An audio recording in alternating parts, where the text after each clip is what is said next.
The Godfather 2 is an overwhelming experience. It's long, it's graphic, and it's more character-oriented than most films are. So why has it become one of the highest rated and most rewatched films ever made? There's one big reason why I think this movie is deemed the best sequel ever.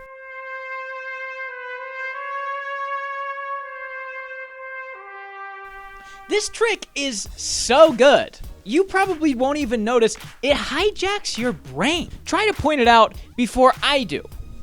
But before we get there, let's set some things up, shall we? One of the most impressive parts of the film is its ability to juggle the story of Michael Corleone. Now, he didn't build this mafia family. It was in fact built by his father, Vito, who we see in the first film. We follow Michael, though, at an incredibly difficult time. He's trying to decide whether he should get into a lucrative casino investment while attempting to find out who tried to kill him. Michael, why are the drapes open?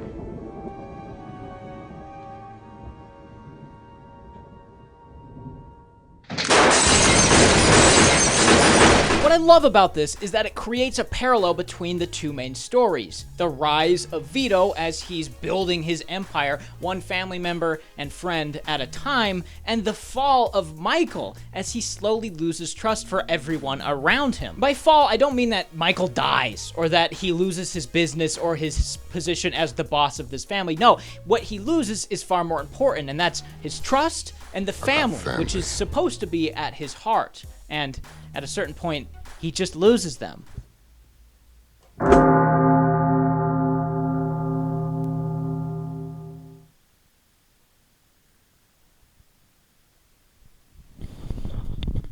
The characters are incredibly important because of this, and we get a firm grasp on who Michael is as a person. He's a family man, and he puts his family first, just like his dad did. I can't control him, Mikey. You're my brother, Fredo. You don't have to apologize to me. When he's nearly killed, he's forced to reevaluate all the relationships around him, including that of his family. However, he isn't just an insane person who's gonna shoot everybody he's suspicious of. No. We get a clear sense of how Michael judges things, which is important for us to relate to him. The soldiers are paid to fight. The rebels aren't. What does that tell you?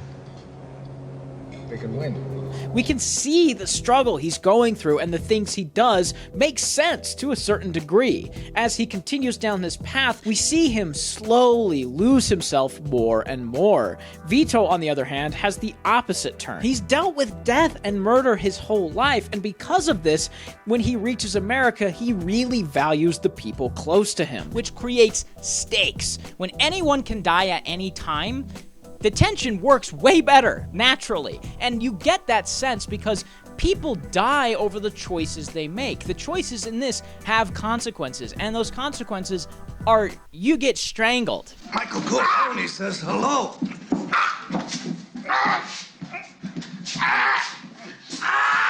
What I love about all of this is that it doesn't feel the need to spell any of it out. It just gives you everything you need if you can focus and pay attention to it. It trusts the audience, and it trusts you to fill in some blanks that it left unspoken, but it's incredibly clear with its intentions, so it doesn't feel the need to verbalize them. But this ties in really nicely to the one thing that I think pushes this over the top into the masterpiece territory, and that is the editing.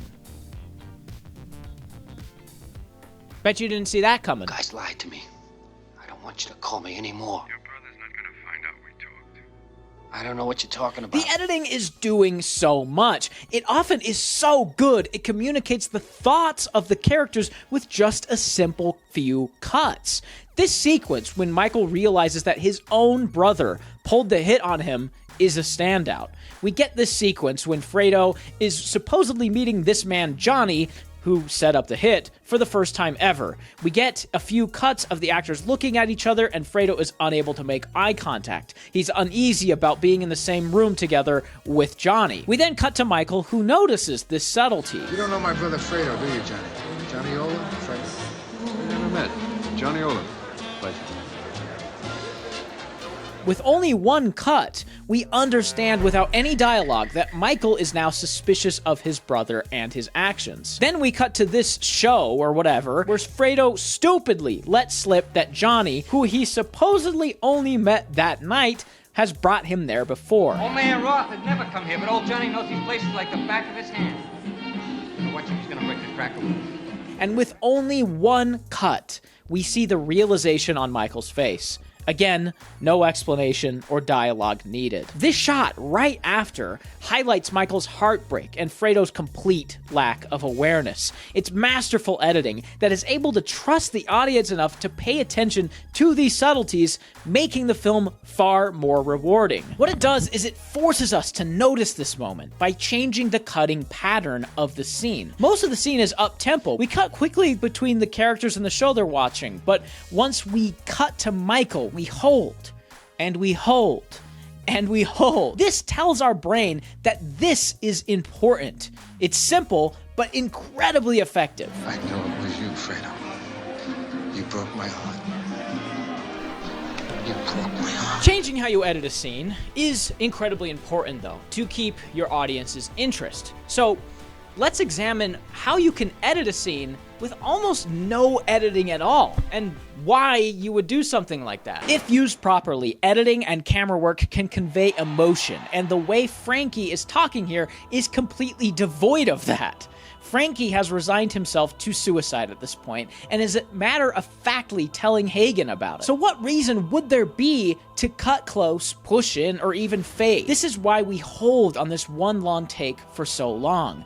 Because it's a moment the audience has to take in the drama as Frankie is. Frankie doesn't care that he's dying, and the audience gets that with this flat, unmoving, uncutting shot. I could go on and on, but I'll leave you with one last example, that being the last sequence of the film. We get this scene where Michael has decided to kill his brother, which is so good. Again, we don't even need to see the act to know that it happened. Michael's sister grabs this kid, we see the boat drive off, and with this one cut, we know Michael has ordered his brother's death. Finally, after the deed is done, we cut to the first film, which is weird, right? But this isn't just fan service. It isn't just here to remind us that this is a sequel either. It's here to point out how far Michael has come, and how he longs for days gone by. Cutting to this scene and lingering on these last two shots points out Michael's isolation. In this scene, he has isolated himself from his family with his beliefs, and in the present time, he's done the exact same through violence, murder, and losing himself completely to paranoia. He wishes to be back with his family when times are simpler, but through the choices he's had to make, he's left all alone.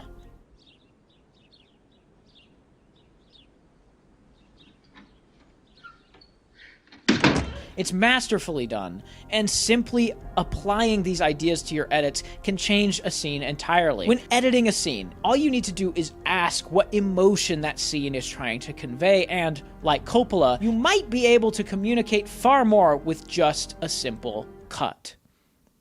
Next week is very important, though, so stay tuned for that. We're going to be watching The Good, the Bad, the Ugly, and breaking down how it uses its iconic score to help highlight the scenes that it's used in. So subscribe and make sure you don't miss it.